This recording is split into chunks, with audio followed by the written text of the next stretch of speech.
तुम्ही जो आतापर्यंत व्हिडिओ पाहिला तो क्रिएट करणं अगदी सोपं आहे. सर्व एडिटिंग तुम्हाला आपण व्हिडिओमध्ये सांगितलं आहे. चॅनलवरती कोणी नवीन असेल तर चॅनलला सबस्क्राईब करून ठेवा. हा व्हिडिओ क्रिएट करण्यासाठी आता तुम्हाला काय करायचं, कॅपकट तुम्हाला ते ओपन करायचं आहे. कॅपकट ते आपण ओपन केल्यानंतर तुम्हाला प्रोजेक्ट ऑप्शन आहे त्यावरती क्लिक करायचं आणि तुमचं तिथे फोटोस सिलेक्ट करून ॲड करा.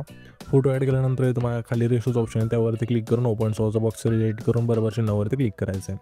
त्याच्यानंतर तुम्हाला खाली ओव्हरलेज ऑप्शन मिळेल त्यावरती क्लिक करायचं. पुन्हा ॲड ओव्हरलेवरती क्लिक करायचं आहे आणि इथून तुम्हाला बीटमार्क व्हिडिओ असेल इथून ॲड करायचं आहे. बीटमार्क व्हिडिओ येते तुम्ही ॲड केल्यानंतर त्याच व्हिडिओवरती क्लिक करायचं आहे.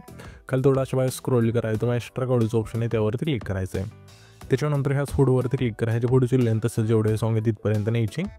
नेल्यानंतर आता आपल्या सिम्पली काय करायचं आहे, हा जो बीट मॉड्यूल आहे ना त्यामध्ये आपण बीट दिलेले आहेत. तर ह्या बीट आपल्या जिथून चेंज होतील तिथून फोटो स्प्लिट करायचा आहे. पहिली बीट आपली इथे चेंज होत आहे तर सिम्पली ह्याच फोटोवरती क्लिक करून स्प्लिट करा. ह्याच्या पुढची बीट आपली इथे चेंज होत आहे तर ह्याच फोटोवरती क्लिक करून स्प्लिट करा. त्याच्यानंतर त्याच्या पुढची बीट आपली इथे चेंज होते तर स्प्लिट करा. अशा प्रकारे हा जो फोटो असेल तो शोच्या बीटमार्पर्यंत मला स्प्लिट करायचा आहे. फोटो स्प्लिट केल्यानंतर आता आपल्याला सिम्पली काय करायचं आहे, पहिले जे 3 फोटो आहेत ना ते सोडायचे आणि चौथा जिथून चालू होते तिथून हा जो बीट मॉड्यूल असेल तो स्प्लिट करायचा आहे. तर आपल्याला सिम्पली 11 सेकंद आहे तिथला जो टिंब आहे ना तिथे याचे टाईमलाईन आहे बघून आणि सिम्पली हा जो बीट मॉड्यूल असेल तो स्प्लिट करायचा आहे. अशा वेळेला 3 भाग केल्यानंतर ह्या तिन्ही भागाला आहे ना आपल्या PNG ॲड करून घ्यायचे. तर मी पहिल्या भागाला कसं PNG ॲड करून दाखवतो त्यानुसार पुढच्या 2 भागाला इथून ॲड करून घ्यायचं आहे. तर सिम्पली ह्या बीट मॉड्यूलवरती क्लिक करा आणि खाली थोडं ते स्क्रोल रिप्लेसच्या ऑप्शनवरती क्लिक करून पहिले PNGतून ॲड करायचं. अशा प्रकारे पुढचे जे 2 PNG असतील इथून मला ॲड करून घ्यायच्यात.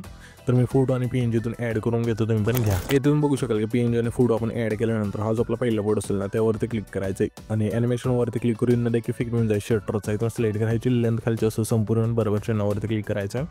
त्याच्या पुढच्या फोटो सिम्पली आपल्या इनमधलाच ॲनिमी फ्रेमचा जो व्हिडिओ असेल तो सिलेक्ट करायचा. पुन्हा आपल्या त्याच्या पुढचा फोटो आहे त्या फोटो सिम्पली आउटमधला ब्लॅक होलचा तो सिलेक्ट करायचा. त्याच्या पुढच्या फोटो सिम्पली आपल्या कंबोमधला स्ट्रेच अँड डिस्टोचा तो सिलेक्ट करायचा. पुन्हा आपल्या त्याच्या पुढच्या फोटो सिम्पली कंबोमधलाच पॉपिंग कँडीचा जो व्हिडिओ असेल तो सिलेक्ट करायचा. पुन्हा आपल्या त्याच्या पुढचा फोटो आहे त्या फोटो सिम्पली कंबोमधला झूम 1चा तो सिलेक्ट करून द्यायचा आहे. त्याच्यानंतर त्याच्या पुढचा फोटो आहे त्या फोटो सिम्पली आपल्या कंबोमधला प्लॅन नंबर 2चा तो सिलेक्ट करायचा आणि बरोबर चिन्हावरती क्लिक करायचं. त्याच्यानंतर पहिल्या एन्जॉय यायचं आहे. खाली इफेक्ट ऑप्शन आहे त्यावरती क्लिक करा. व्हिडिओ इफेक्टवरती क्लिक करून तुम्हाला सिम्पली इंट्रो आणि आउटरोमध्ये द्यायचा आहे. यामध्ये हा जो हॅलो ब्लरचा इफेक्ट असेल सिलेक्ट करून बरोबर चिन्हावरती क्लिक करायचं. ह्याच्यापेक्षा लेंथ असेल पहिले जे 3 फोटो आहेत त्या 3 फोटोला ठेवायचे. त्याच्यानंतर ॲडजस्टवरती क्लिक करून स्पीड दाखवून इंटेन्सिटी संपूर्ण बरोबर चिन्हावरती क्लिक करायचं आहे. त्याच्यानंतर पहिल्या एन्जॉयच थांबायचं. व्हिडिओ इफेक्टवरती क्लिक करून तुम्हाला सिम्पली रेट्रोच्या ऑप्शनमध्ये एक इफेक्ट मिळून जाईल फ्लॅशिंगचा इथं सिलेक्ट करायचा. तर सिम्पली अशा इथून हा इफेक्ट आहे इथून सिलेक्ट करा आणि बरोबर चिन्हावरती क्लिक करा. ह्याच्यापेक्षा लेंथ असेल हे जे पहिले 2 फोटो आहेत त्या दोन्ही फोटोला ठेवायचे. त्याच्यानंतर सिम्पली हा जो आपला 10 सेकंद आहे तिथला फोटो जिथं आपण स्प्लिट केला तिथेच आणि व्हिडिओ इफेक्टवरती क्लिक करून स्प्लिटच्या ऑप्शनमध्ये यामध्ये मग इफेक्ट मिळून जाईल झूम स्प्लिटचा इथं सिलेक्ट करून बरोबर चिन्हावरती क्लिक करायचं आहे. आणि ह्याच्यापेक्षा लेंथ असेल हा जो आपला 10 सेकंद आहे तिथला फोटो आहे तेवढीच ठेवायची.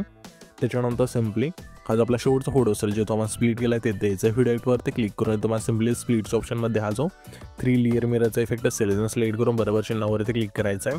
आणि ह्याच्यापेक्षा लेंथ असेल सिम्पली जेवढा हा फोटो आहे तेवढीच ठेवा आणि ॲडजस्टवरती क्लिक करून फिल्टर 0 करून वर्टिकल तुमच्या फोटोनुसार ॲड करायचं आहे आणि बरोबर चिन्हावरती क्लिक करायचं. त्याच्यानंतर इथून हा जो व्हिडिओ असेल इथून क्रिएट होऊन जाईल. तर हा जो आपण व्हिडिओ क्रिएट केला आहे तो सेव्ह करण्यासाठी वरती एक्सपोर्टचा ऑप्शन आहे त्यावरती क्लिक करायचं आहे आणि इथं तुमचा जो व्हिडिओ असेल इथून एक्सपोर्ट होऊन जाईल.